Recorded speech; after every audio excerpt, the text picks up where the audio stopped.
thank you all so much for joining us for Quaking Bogs and Fens of Massachusetts with the Mass Audubon. Scattered amongst the better-known habitats of the Commonwealth are the little explored regions of Quaking Bogs and peaty-soiled fens. Sunken in the lowest contours of the landscape, these habitats' unique features include carnivorous plants, flood water absorbing sphagnum moss, showy orchids, and blueberries and cranberries. Because decomposition happens so slowly, the soil and water in bogs are very acidic, which creates an opportunity for specialized species to thrive. So tonight we're going to learn where to discover the intrigue of these fascinating habitats close to home. And this is all led by Patti Steinman, who's the education coordinator for Mass Audubon's Connecticut River Valley Sanctuaries, based out of Arcadia in Easthampton and Northampton. I also want to thank the Friends of the Library again for sponsoring, and will give some shout outs in the follow-up email to some other libraries who helped promote tonight's program. So nearly 150 of us who are watching live, and the many more that will watch the recording, let's give a big virtual round of applause to Patti for joining us tonight. And Patti, you can take it away. Thanks so much. Thank you, Robert.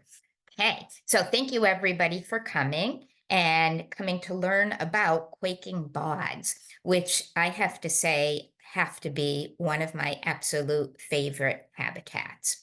So please, as Robert said, feel free to put questions into the chat as we go. If there's anything pertinent at the time, Robert, feel free to ask me and interrupt. And if not, I'd be glad to answer your questions after.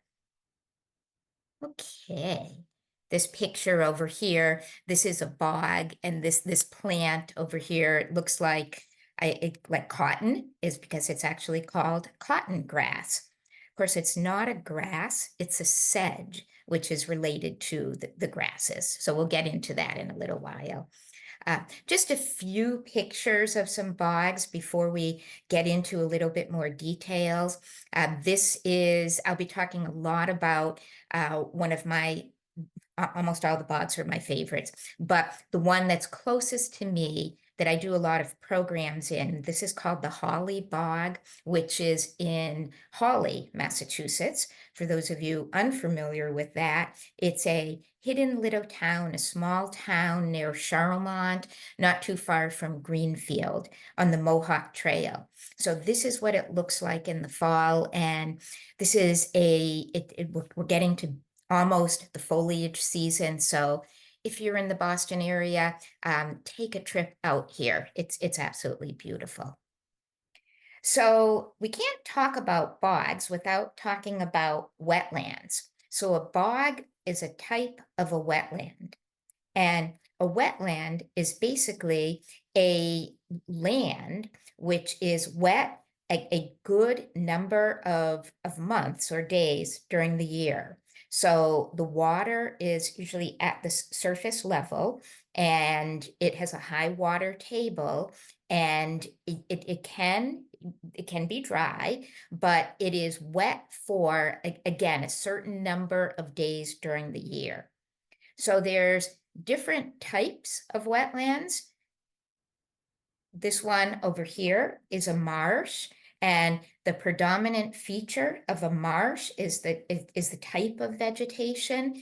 And I'm kind of vague with definitions just because it really depends on kind of what you're looking for as to the definition. So sometimes wetlands can be determined by their soil, sometimes by their vegetation. So it really depends. If you're doing research, you might be more interested in the soil. If you were doing a plant study, you might be interested certainly in the plants. But a marsh, the predominant vegetation type would be sedges, rushes, and grasses. Cattails, you may have heard of a cattail marsh. I think the next picture I'm going to show you will show that. The picture on the right is a swamp. So the predominant vegetation in a swamp are trees. So woody vegetation in a swamp, more herbaceous in a marsh. And a swamp, it is wet. You may think of a red maple swamp. You can also think of this is actually a cedar swamp. It sounded like there were folks on Cape Cod, so the Atlantic white cedar swamp over in, I think in Brewster, is a great example of a swamp environment. And marshes you can find in probably most communities. This is actually in Belchertown, Mass. It sounded like there were several people who were from Amherst, and I'm not sure if that was Amherst, New Hampshire, or Amherst, Mass. If it's Amherst, Mass, you may be familiar with this. This is Lake Wallace. And I just took this 2 days ago. Lake Wallace, this is an example of a marsh, a swamp right up front, right over here. You can see that there were a lot of trees over here, and you can see that they all were basically cut down by beavers. So this was a swamp. And if you look in the back, you can see the vegetation that's more grasses and sedges and rushes. So we can see both swamp as well as marsh in this picture over here. And right in the foreground, you can actually see, which is where I was standing, this is more almost like marsh vegetation. So this is cattails in the front over here. So a bog. So now we're going to get into what is a bog. So get into the definition in just a minute, but it is considered to be a very mysterious place. It's a place where it's said that the ground quakes. So this is, we call this a quaking bog. The predominant vegetation is sphagnum moss. And the sphagnum moss basically it can be very deep, can be many feet of sphagnum moss, and it can retain 15 times its weight in water. So it's very shaky. It's something that you wouldn't want to walk out onto a bog. Number one, you would be doing a lot of destruction, but number two, you could actually sink down right into it. So it's mysterious. I have the word bogeyman here. The word boogeyman actually came from the bog.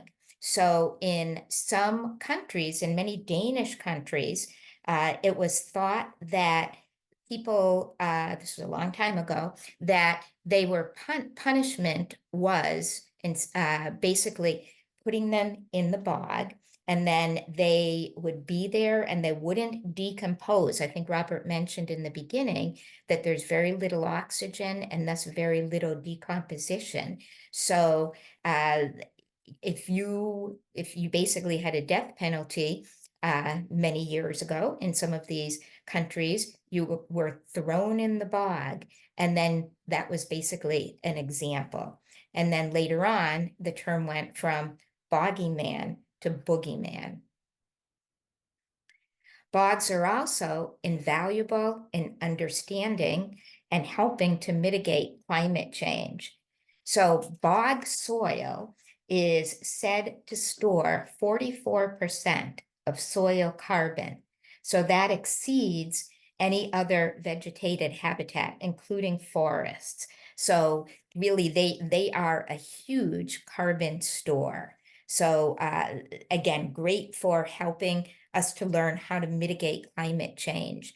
There's also been a lot of studies in bogs by doing carbon dating, by going down deep into those layers of peat and learning about past climates, which can help us to know how to go forward in helping to mitigate climate change as well as other environmental issues. Bogs are very stagnant environments. So, and by being stagnant, there's not an inlet or an outlet in a true bog. And therefore, it's not bringing in nutrients. So it's not bringing in nutrients, nourishing the soil. So very stagnant, very acidic as well. So we talked a little bit, we mentioned sphagnum moss, which is the main foundation plant there, and that's what we turn into. People will go to bogs, take the sphagnum moss, and that's what gets turned into peat moss, which you might use in your soil. And the sphagnum moss actually decreases or I'm sorry, increases the acidity, decreases the pH. It's an unstable substrate. So again, thinking of that sphagnum, it's not good soil for really supporting many plants. So the plants that are there have to deal with an unstable substrate. And we'll go over some of the adaptations in just a few minutes. So again, the being stagnant means that there's not a stream or flow bringing in nutrients. So it's lacking in many nutrients, in nitrogen and potassium, a lot of those really important nutrients that plants need. We mentioned very, very little and slow decomposition, and it has accumulation of peat. So the peat dies from, basically as it dies out, it sinks, and you can get in many places a huge accumulation of that peat moss. And that then is the foundation for other plants to grow in. Whoops. Sorry, hit the wrong thing here. Just turn this thing. Don't want that laser pointer. Okay, there we go.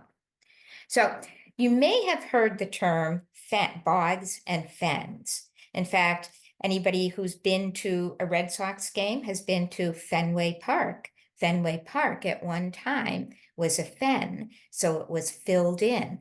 A fen is very closely related to a bog.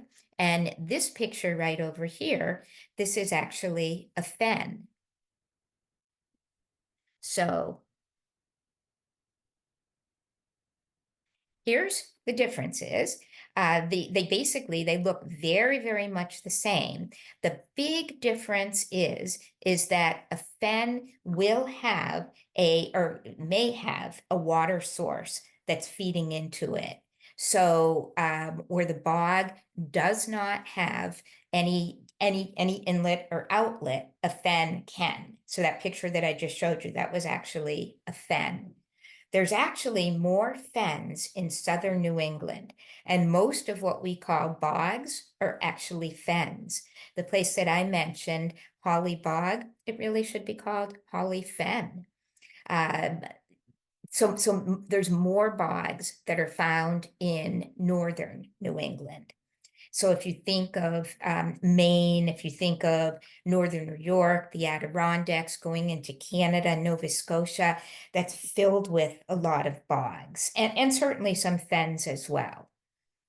So a fen is less acidic than a bog, but still acidic, but not quite as acidic as a bog. More nutrients again in a fen, more alkaline, and accumulation of sphagnum as well as sedges and rushes. Both of them do have that.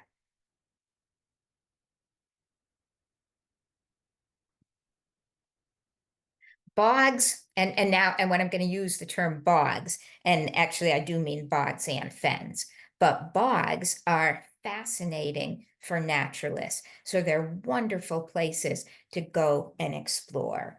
In these pictures over here, for several years, I took a group to a bog called, we did a 3-day trip up the coast of Maine, near Machias, Maine.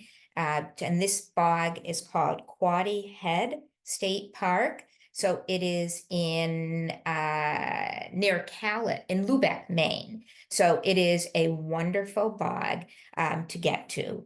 And that whole area, that whole kind of down east Maine, it really is filled with bogs and fens. So it's fascinating for naturalists to explore. There's so many unique plants that are there. There's most of the wildlife, and we'll see some later on, but most of the wildlife are wildlife that we see other places, other than or many of them are able to visit the bogs, don't necessarily live there, but visit, maybe get some food, get some things that they need, and then would leave the bogs. But fascinating in so many ways, especially really with plant life. So they've been studied and in many, many sectors. Some of the studies that have taken place, and there's studies on red maple trees that will be growing in bogs. There was a study in the bog that I mentioned, Holly Bog. There was a study about 20 years ago. And they discovered a new ant species. So it was a brand new species to New England. And once it was discovered at this bog, it was realized that this ant was the most common ant in New England bogs. So much more that really needs to be learned. I mean, a lot of these studies were really very, very recent. Studies in pitcher plants. So I mentioned that the bogs lack nitrogen. So pitcher plants, which are one of the 3 insectivorous plants that are found in New England, and the pitcher plant is the largest by far, by size, I should say. And these insectivorous plants are the ones that consume insects. So they do photosynthesize as well, but because they're lacking nutrients, they basically use the insects also to get some of these nutrients. So the studies that were done were on acid rain with pitcher plants. So back in the 60s and 70s, when acid rain was a real problem, probably some of you may remember with a lot of the smokestacks and the factories in the Midwest, and the prevailing winds basically came right out, to here in New England. And when that was the case, that was actually pretty acidic.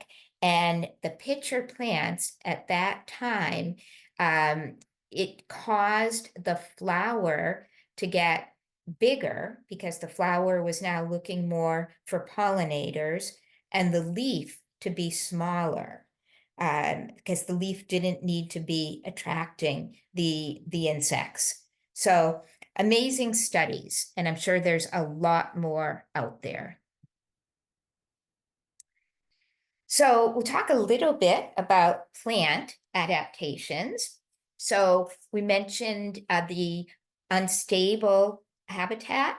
So one adaptation to that is to have long, flexible stems so that they can really spread out, certainly not just going kind of straight down, spreading out. They're able to have a little bit more security there. Having large leaves that lie on the surface of the water. So many plants will have that. A lot of, if you think of like pond lilies, water lilies, and that they're large and they're flat and they're able to capture the sun. So they're able to photosynthesize. Shallow and spreading tree roots, again, getting a better grasp in the unstable soil. Nitrogen fixers. So nitrogen in many and often in environments is not usable to a plant, but in some species, like there's a plant that I'll show you a picture of soon called sweet gale. Myrica gale is its Latin name, and it's related to the bayberry. And this is an example of a plant that has little nodules on its roots, and it's able to transform the nitrogen from a non-usable form to a usable form. So again, lacking nutrients, but these plants are able to better obtain and use that nitrogen. Leathery leaves, there's a lot of plants. I'll show you a picture of one called leather leaf, which is a dominant plant in bogs, and it has leathery leaves. If you touch it, if you feel it, it really feels like leather. And it's an adaptation to retaining moisture. So even though these plants are living in a wet environment, it's very acidic. So taking in that water can be harmful, but taking in water from precipitation is certainly less acidic. And once you have it in there, you want to keep it. So those leathery leaves, again, help prevent water loss. Insectivorous plants, so those are the carnivorous plants that we were talking about.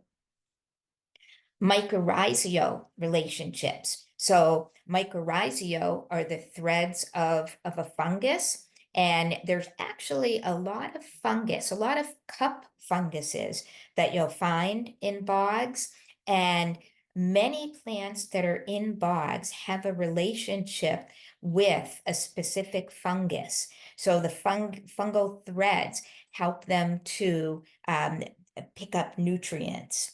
And in fact, just about all of, actually, I probably can say all of the orchid species do have a mycorrhizal relationship. You may, lady slippers, that I'm sure many people are familiar with, are in the orchid family. And lady slippers, many people are familiar with, that if you pick them and transplant them, most likely they're not going to make it. And that's because you're not taking the mycorrhizal, this fungal relationship with the plant. So don't go picking plants, period, but just to be aware that they have this mycorrhizal relationship. And some of the plants are evergreen. So nutrient conservation by being evergreen. So you're keeping those nutrients, and also by being evergreen, you're not losing them by losing leaves every year. And if you're evergreen, you kind of get a head start in the spring season with having leaves already. Okay, so sphagnum moss, this is what we were talking a little bit about. So both of these pictures are showing sphagnum. So there's 20 known different species of sphagnum found in Massachusetts. And as I mentioned, the sphagnum does increase the acidity. It basically uptakes calcium and magnesium and releases hydrogen, and in doing so increases the acidity. They say it can retain 15 times its weight in water. And in the past, different cultures have used them almost like a Band-Aid, as diapers, even sanitary napkins. So if you pick up a piece of sphagnum, and if you basically squeeze it, you can just see all of the water that it has in it. And again, this is one of the foundation plants in a quaking bog, and it can be several feet deep of sphagnum moss. If you are in a bog, and if it's safe, like many of the bogs have boardwalks that you can walk through. or you can walk on, I should say. And if you jump up and down on the boardwalk, you're able to actually see how the bog is quaking. Another plant, and this is another one of the dominant plant species in a bog. This is leatherleaf, so this is the one I mentioned. Its Latin name is Andromeda, and again has those leathery leaves. This was thought to be Henry David Thoreau's favorite plant, and it was that in folks who live in the Concord area, there's a bog by Walden Pond called I think it's called Andromeda Bog. And that's where Henry David Thoreau, one of the places where he certainly hung out. Blueberries. So blueberries are in the heath family. And this is a very, very common family that's found in bogs. You can find high bush cranberry, you can find low bush cranberry, I'm sorry, high bush blueberry, low bush blueberry, you can find huckleberries. There's a plant called maleberry. So there's a lot of members of the heath family that are found in bogs. And a lot of them, I didn't actually put a photo in here, but there's something called a witch's broom, which is actually, it's like a deformation in a plant that's, it's kind of like a mistletoe. It's not thought to really hurt the plant, but blueberries are one that really tend to be prone to have these witches' brooms and in bogs. So if you go to a New England bog and you see mostly high bush blueberries and you see a kind of strange growth of some of the branches, that's you're probably looking at what's called this witch's broom, and it kind of does look like a broom. Blueberries also, a lot of them will have a relationship with mushrooms, with fungi as well. And a lot, you can see some of these cup fungus growing in bogs. This is called baked apple. And let me just grab this over here and show you. So this is the leaf of the plant over here. And I put in the corner over here, I hope you're able to see it. In my screen, I'm having a hard time seeing it, but I'm pretty sure it's there. There's a little orange fruit that almost looks like a raspberry, and that is the fruit of this baked apple. It's not related to an apple at all. But this plant grows in northern New England. So I have never seen baked apple at any of the bogs in Massachusetts or in southern New England. But if you went to northern New England, or if you go to Newfoundland, baked apple is actually found in many bogs. And I have never done it, but I have heard that you can make baked apple jelly. You can make basically cook and baked apple, roast it, and it's supposed to be very good. There's actually several things in this picture over here. So here's the baked apple over here. This plant is called broom crowberry. So this is a fun little plant. Most of this is all sphagnum moss over here. And then you may notice it's kind of like the color of my pointer, my cursor over here, but this is the sundew over here. And this is one of the 3 insectivorous plants. So we'll get to that in just a minute. Here is, you know what? I put sphagnum moss here, but I think this is actually lichen growing in the bog over here. This plant over here, this is called Labrador tea. This is in the Ericaceae family, and this is a pretty common plant. It has a very fuzzy underside, and you can actually make tea out of it. You can take the leaves and make tea. I do 2 bog programs a year at this place called Holly Bog, one in the fall and one in the summer. So one year, my bog partner and I picked some Labrador tea and we went to make some, and we thought this is going to be delicious. We always like to be very thematic. We made some. And we did not give it to anybody. No matter how much we strained it through cheesecloth, because of that fuzz under the bottom of the plant of each leaf, we just could not get that out. So it was very kind of hairy. So it tasted kind of good, but we decided not to give it to people. You may notice right over here, this is a cranberry. So cranberries do grow in bogs. Excuse me.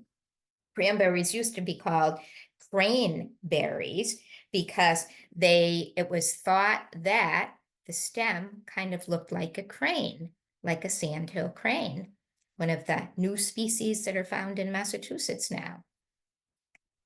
Here is sweet gale. So this is the plant that I mentioned. This is the nitrogen fixer. If you do get to a bog and if you're able to see sweet gale, if you just take your fingers and rub them over these little kind of nutlets over here from the seeds, and then just smell your fingers, and you will get a very aromatic smell, very much like bayberry. Again, it's related to the bayberry. So a very, very nice smell in this sweet gale.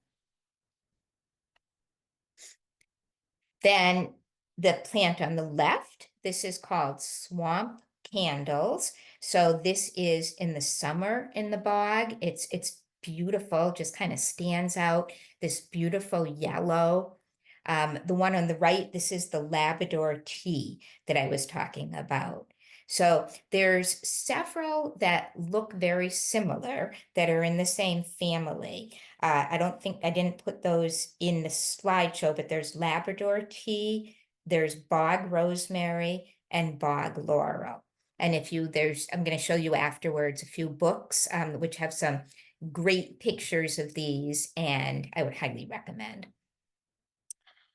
Cotton grass. So this is, I love this word, it's called a glacial relic. So the cotton grass was left over basically from the glacial period. And I didn't mention that the origin of most of our quaking bogs was actually from glaciers. So you had basically our last glacier was about 10,000 years ago, and there were glacial erratics, large boulders that just kind of were in the landscape, also kind of dug out areas that would soon fill in with water and become kettle holes. And a lot of these kettle holes, again, didn't have inlets or outlets. So some of them were lakes. And then if the conditions were right and they became acidic, then they would basically, little by little, it took a long time, but remember these glaciers were 10,000 years ago, but they would fill in, and then that's where the bog would come out to. So our insectivorous plants, we have 3 of them. We have, Robert, I don't know if you're there or not. I was going to ask people to put in the chat what the insectivorous plants are. But here we have the pitcher plant is our first, and each of these insectivorous plants, as I was saying, they're getting nutrients from the insects. So because of the habitat lacking all of those nutrients, they're gaining extra from the insects. So how they get those insects can be passive aggressive, or semi-aggressive. So we have three types of insectivorous plants. The pitcher plant is passive, and we'll go over how it catches its insects in a minute. The sundew, and we saw a picture of the sundew a few slides ago, is semi-passive,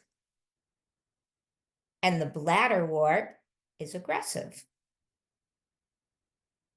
So here is the pitcher plant, and the one on the left, you can see one of the pitchers over there. The one on the right is probably a little bit earlier in the season. When it's green, it usually gets a little bit, most of them get redder in color, and that red is important because it looks like carrion, so, or dead things, dead meat. So that's the beginning of what the pitcher plant does. So I mentioned that it's passive. So we have that red color, and what it does is it's trying to attract insects by the color. So again, looking like carrion or dead meat, dead things, and then the smell is also attractive to insects. I've actually never been able to get a scent of a pitcher plant, but it's thought that insects do. So I guess my sense of smell and insects are different. So first thing it does is it attracts by the smell and by the color. Then the insect will land on the lip, and then it will think that it's going to get a meal, and it will basically go into the pitcher, and the pitcher is basically, it's a leaf. So it goes into the pitcher, and then it hits these zones. So the first one is like a very hairy zone, and it's downward facing hairs. So it makes it harder to turn around and try to walk up. Then it gets into a slippery zone, so it's like a slide. So think of going down a slide when you were a kid, and easier to go down than it is to get up. So there's all these little traps that keep the insect from climbing back out. And then it eventually gets into the bottom or the base of the plant where there's water, which is rainwater, and there's also digestive fluids. And if you look into a pitcher plant, you can often see the exoskeleton of insects. Henry David Thoreau said, "I never saw a plant without an insect in it." So that's what the pitcher plant does. It just basically stays there, it sits there, and it attracts insects. It hopes to attract insects. There is sometimes green frogs will sit on the base of the leaf, the top of the pitcher plant, in hopes of getting an insect. So they know that it attracts insects. So in North America, there's 9 species of pitcher plants. However, in our area, there's only one. So only one north of Virginia. Then we have the sundews. So these are tiny. I should have put something here for perspective, but these are probably about 1/4 of an inch to an inch. So this is the leaf right over here, and it has all of these little tentacles. These things are very sticky. So this plant is the one that is semi-aggressive. So it's waiting to attract an insect. And then when an insect comes, it sticks to it, and then it begins to fold over. I have never seen one fold over, but it's said to take several hours to do that. This looks like some lichen right over here in the bog as well. And I don't think we pointed out this, no, I'm sorry, this I think is bog laurel. I thought it was cranberry. So there's 800 different species of sundew, 5 which are found in New England, and most of the ones that we have are the round-leafed sundew. I'm just going to go back here for a minute just to show you that. So see how this is round. And then this picture over here, this is spatulate leaved. So it looks like a spoon. So the spatulate leaved sundew. So these are the two most common ones that we can find. It's also thought that there's more vitamin C in the leaves of sundew than any known plant. Okay, and our final one are bladderworts. And there's several species of bladderworts that we have. But the bladderworts are, some of them are found in the deeper water. So I should say that when you're looking at a bog a lot, you're also seeing some of the basically it's a pond or a lake that has been kind of filling in with bog vegetation, but you're also seeing the literally the body of water, the pond or the lake. And there's some species of bladderworts that are found in the water, so they do need wetter conditions. There's some that are found more in the bog mat, and they do fine in the bog environment. This one is called a horned bladderwort. You can see it has the little kind of horns right over there. So the bladderwort is the ones that are aggressive. And what they do is they have like these little bladders on their roots over here, or not on their roots, and these are actually the leaves. They really don't have roots, but they have little like pouches, I should say, over here. And when an insect swims by, it opens up and basically almost like a kind of like a vacuum and grabs the insect. So a little bit more aggressive. And the bladderwort, many species, are one of the favorite foods of moose. And orchids. So a lot of people love orchids or love bogs because of orchids. And a lot of people will go visit bogs in the summertime to see the many, many species of orchids. So orchids are some of the rarest plants belonging to one of the largest and most widespread group of plants on Earth. There's 31,000 species of orchids worldwide. 50% of them are found in the tropics, 60 in New England, and half of those are found in peatlands. So we have about, I'd say, maybe 6 species or so that are fairly common in our New England bogs. So this being one of them, this is the white fringed orchid.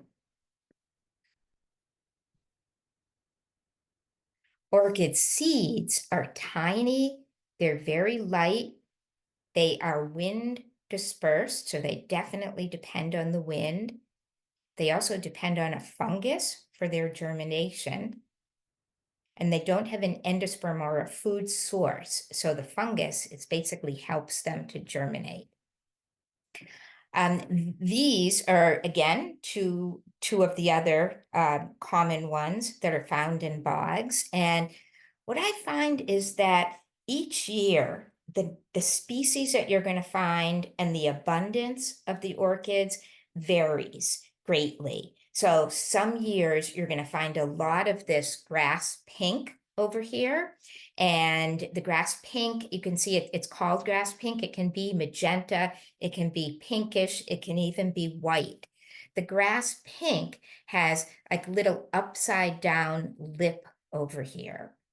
It also looks very similar to the rose begonia over here, but notice that the lip is like most of all the other orchid species where the lip is down below. So upside down lip down at the bottom.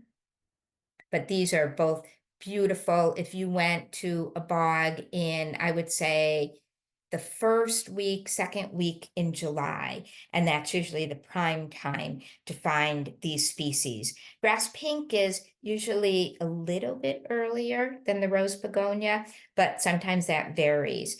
The white fringed orchid usually comes a little bit later. There's also a green orchid, where it really isn't that green in color, but that's what it's called. Wildlife. So there definitely are wildlife that will visit a bog.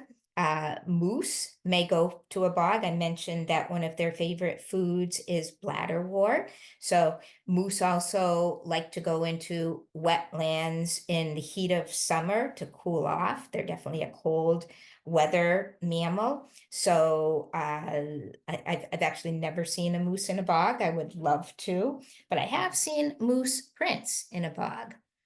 Dragonflies can be found in bogs, and dragonflies and birds have it a little bit easier. They can fly in and they can fly out to get what they need from a bog. Bobcats have been found in bogs, frequented.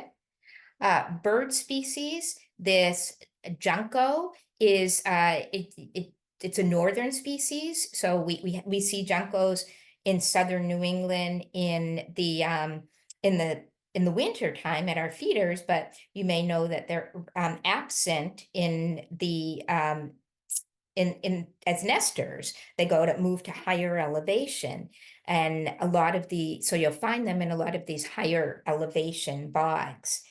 This is a red eft, which is the red-spotted newt. The red-spotted newt has 3 stages in its life. So it starts off in the water, then goes to land when it's the red eft.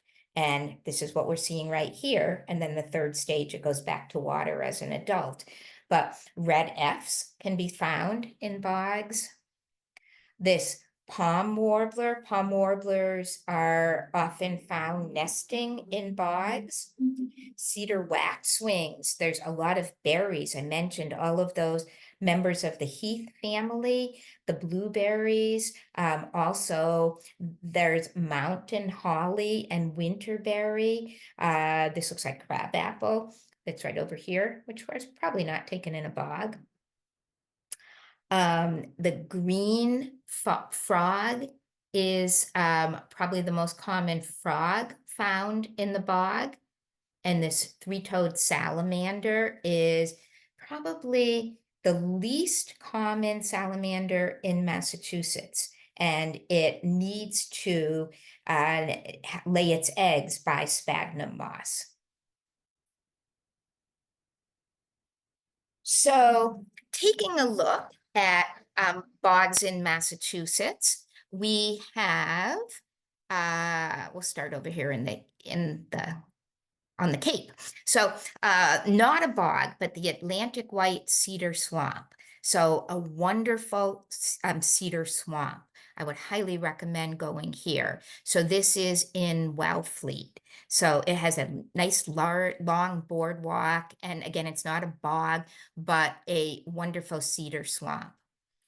In Cohasset, there is Black Pond Bog. I haven't been there, but perhaps somebody in the audience has. There is Thoreau's Bog in Concord. This is the one that I mentioned before. This is Ward Bog, I believe in Andover. I've been there. There's a boardwalk there. In Sterling, I can't see from my screen. I can't remember the name of it, but there is a bog in Sterling, which also does have a boardwalk. This is a very nice one. Ponkapog Bog, I heard there were somebody from Milton there. This is a fabulous bog. This is run by the DCR, Department of Conservation and Recreation, in the Blue Hills Reservation. A nice boardwalk. You're actually walking through a red maple swamp, and then you get into the bog. So that's a wonderful bog. This is the one that I mentioned. This is the one that I do programs at, the Holly Bog, right over here. And here's another one, the Wolf Swamp in New Marlborough. I've heard of this one, but I haven't been here. There's one that I didn't put on here, I should have, and I'm not sure if I'm gonna find the right community. Someplace around here in Amherst, there is, I think it's called Bright Water Bog, which I believe is run by Kestra Land Trust. I visited there this past year, and that is a beautiful bog as well. So we definitely have some in Massachusetts. If you go out of Massachusetts, if you're going to be traveling a little bit, the Orono Bog in Orono, Maine, I would highly recommend. This bog has a huge boardwalk. There's also a book, a companion guide to the Orono Bog, and I've got the name of that on, I think, our last slide, so you can see that. But is overseen, I believe, by the University of Maine, and they do a lot of studies in it. And it's a wonderful, wonderful bog. I mentioned Quaddy Head up in Lubec, Maine. So this is Quaddy Head Bog. If you travel to the Adirondacks, this is Paul Smith, VIC, Visitor Interpretive Center. And they have some wonderful trails there. This is in the northern Adirondacks, a little bit north of Saranac Lake. And they have what's called a Boreal Life Trail. And I was there just last week. So bog threats, unfortunately, there's many.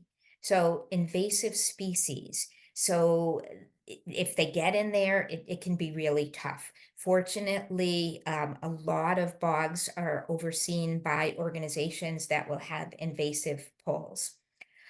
Change in hydrology. So a lot of this, like soil with climate change, I'm going to jump down to climate change because that really can change the hydrology. Bogs are really, really fragile in environments. So really any of these changes can do dramatic damage. Overuse. A lot of these, they're wonderful, wonderful places, but sometimes just people, as I mentioned, I do 2 programs a year, and I sometimes I have seen people walking out with orchids, and it's a tough thing to see.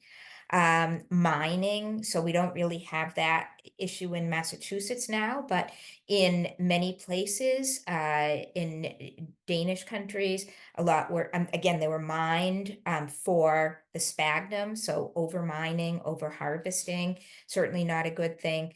Collectors, so people taking some of the orchids, also people taking the pitcher plants. I've also seen people going in and taking pitcher plants.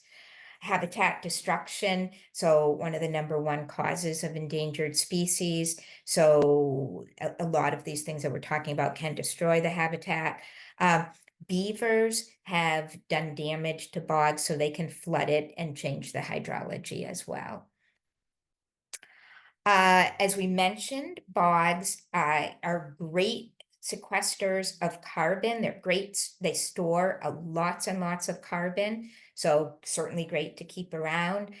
Water storage, so they're great for flood control, and they slowly release the water. Bogs have cooling waters, and we talked about that. Certainly bogs can teach us and help us learn about climate change and how to hopefully mitigate. So here is our cotton grass again, and just a few pictures. So these are the books that I would recommend. So the one on the left, Bogs of the Northeast, that's probably about maybe 30 years old by now, but it's a great, great book. Bogs and Fens. This is maybe just about 10 years old. That's a great book on bogs. There's a series. This is the Swamp and Bog book. There's Lake and Pond in the series by John Eastman, and Swamp and Bog again is very good. And then I mentioned the Orono Bog has the Bog Walker's Companion, and it's great. You can get that to learn about bogs and not just the Orono Bog. And I think that is it. So it is just about 8 o'clock. So I will be glad to stay for any questions, and thank you all for coming. So, folks, let's give Patti a big virtual round of applause for a great presentation, and let's take up to 12 minutes of questions from the audience. An anonymous attendee asks, are bogs, swamps, marshes, freshwater, saltwater, or both? Good question. So fresh water and what we're talking about with quaking bogs, and swamps and marshes, all fresh water. Teresa asks, are you aware of any bogs and or fens in Berkshire County? You might have touched on this towards the end. Bogs in Berkshire County. There was one I hope you saw in the picture. I can't remember the name of it, but there definitely was one in that picture with the map. And and in Berkshire, well, Hawley is close to Berkshire County. So there's definitely more. I'm not that familiar with them, but I would say call Mass Audubon in the Berkshires, and they can give you that information. So Sally asks, what is the difference between a bog and a heath? A good question, Sally. Thank you for asking that. I forgot to say, a heathland is basically any wetland with sphagnum moss. So a bog, a fen are both considered heathlands. Are lady slippers endangered? Asks Carla. Not all. So there are some species, I think it's the yellow lady slipper, which is endangered. I think there's also a showy one, which is state listed, but the pink lady slipper is not endangered at all. And when you find it in great numbers. Karen asks, if blueberries are found in bogs, does that mean they can't be planted in a garden? Absolutely, they can be planted in a garden. So there's many different varieties. So some require more acidic conditions, and others are fine in your garden. So just go to your garden store and make sure that you're getting one that's adapted to your soil. Mary asks, can you eat the sundew leaves to get vitamin C? That's an excellent question. My guess is yes. However, I would look it up before you do that, and I would probably boil it several times. Sarah says, I assume Venus flytraps don't live in New England, so where are they native? Correct, and I am not sure. I want to say South America, but I'm not sure on that one. Sarah asks, what happens to bogs during periods of drought? So it really depends. A lot of times they're wet to begin with. So I have actually never seen a bog, even in a drought year, completely dry up. So I would say it gets drier. However, it still is a wet enough environment that it's probably going to do fine. I think if you had several years of drought, then that would probably have a bigger impact. But I think what we're seeing now, where we seem to have maybe 1 year of drought and then 1 year of heavy rain, it probably is not doing that much damage. Joanne asks, do cranberry plants only grow in bogs? Cranberries, I believe, grow they do grow in bogs. I think that that was their native habitat. And of course, we see now cultivated ones. So I believe the answer is yes. I'm not 100% sure, but I think that the native cranberries are, which look, the plant looks different than the cultivated. They have tiny little leaves, the ones that grow in bogs, and I think that they only do grow in bogs. Thomas says that Venus flytraps are native to only one area, the shoreline border between North and South Carolina. They aren't tropical plants and need cold weather as well as warm weather. Thank you, Thomas, for clarifying that. Anonymous attendee says, was there ever a bog or fens along the coastline of Boston and Greater Boston? And they note that Boston is being commercially developed, the waterfront in particular, over the past few years. So was there ever a bog or fens along the coastline of Boston or Greater Boston? I'm going to say my guess is yes. I mean, considering Fenway Park, I mean, it's the fen right there. So my guess is that probably the answer is yes, but I'm not 100% sure. Kate asks, what's the difference between a quaking bog and just a bog? Perhaps I missed that explanation. No, it really depends on the amount of the sphagnum that's there. So if you have, and most bogs will have a lot, but it really kind of depends on their age. So if you don't have much sphagnum, or if it's maybe more alkaline, it's probably not going to be quaking as much. But I think it's pretty safe to say that most of our quaking bogs and I guess I would also say quaking bog as opposed to something like a cranberry bog, which would be a cultivated bog. So I hope that answers that. Karen asks, is there a downside to living next to a swamp? I guess that's that's a kind of tough question. I think it depends on where you're coming from. I mean, a swamp is wet, so you're going to certainly have some insect life there. So there, you know, there could be mosquitoes. So I would probably say no. Also, although I would say that just in terms of any wetland, any body of water, you know, with climate change and with flooding, if you're in a low area, that could cause more flooding to your property. But for the most part, I wouldn't think it would be, I guess I wouldn't say a real downside. What does a bog become after several thousand years? Good question. So it would fill in and it would probably succeed to a swamp. So you would have woody vegetation that would begin to grow in, and then it could turn into a forest. So it would probably take a long, long time, but succession that would eventually go most likely to a swamp and then a forest. All right, so now I'm jumping over to the chat. Nancy has a fun comment. These plants look like they would have been found on another planet or something. Okay. Barbara asks, what kinds of birds are attracted to bogs? So I think we mentioned, I think the cedar waxwing with a lot of the berries. Northern flickers are definitely there.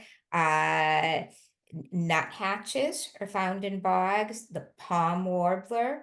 In northern New England, you'll find the Lincoln sparrow. Swamp sparrows are found in bogs. So really any berry eating bird, white-throated sparrows are found in bogs. Broadwing hawks are often flying over the bog looking for one of those other birds that I just mentioned, or rodents. So a lot of birds.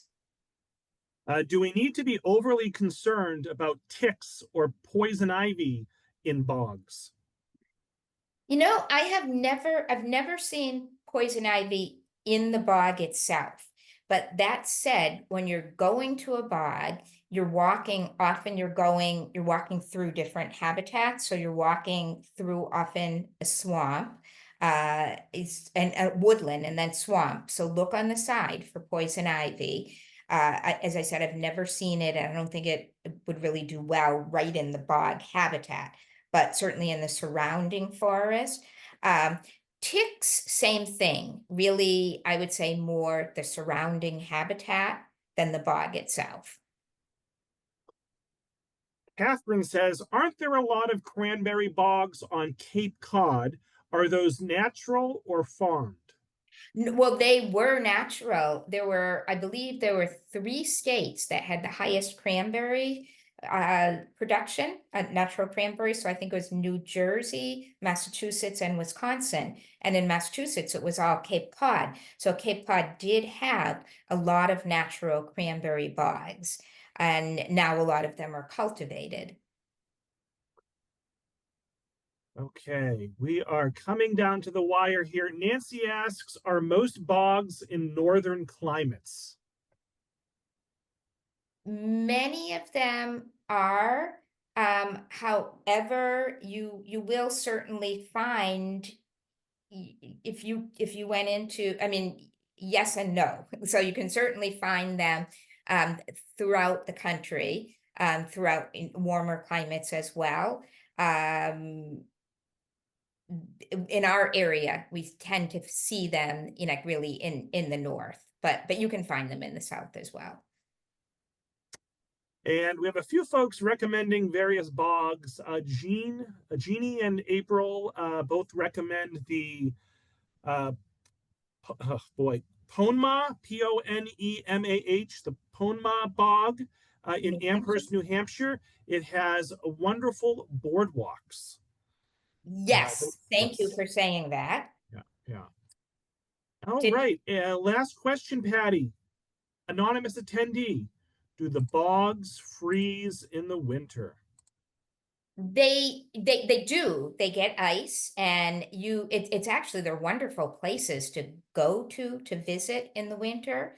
So it's not saline, so it's not salt water. So yes, they do. And I just should add to whoever mentioned about the New Hampshire bog, there's also Pondicherry bog. I think that's what it's called, Pondicherry in New Hampshire, which is a wonderful bog. There's really a lot. So get out there, enjoy the bogs. So coming up on Wednesday, October 1st at 7 o'clock. So what's the math on that? 4 weeks from tonight, we're going to be partnering with the Mass Audubon for a program on beavers. Discover the unknown world of beavers. And then Patty will be back with us on Wednesday, November 5th at 7 o'clock. So 2 months from tonight. And she'll be talking about wild turkeys. I'm looking forward to that one already, Patty. So, folks, we're going to wrap it up there. Look for an email from me tomorrow with a link to the recording, as well as information about some other upcoming virtual programs, including the two that I just mentioned. Please take the feedback survey when you exit the Zoom. And Patty, do you have any last words for the audience? No, thank you for coming, and get out and see bogs and enjoy the fall. It's such a lovely season. Thank you, everybody. All right, great job, Patty. We'll see you in a couple months. Thank you all so much, and I hope everyone enjoys the rest of their evening. Good night. Okay.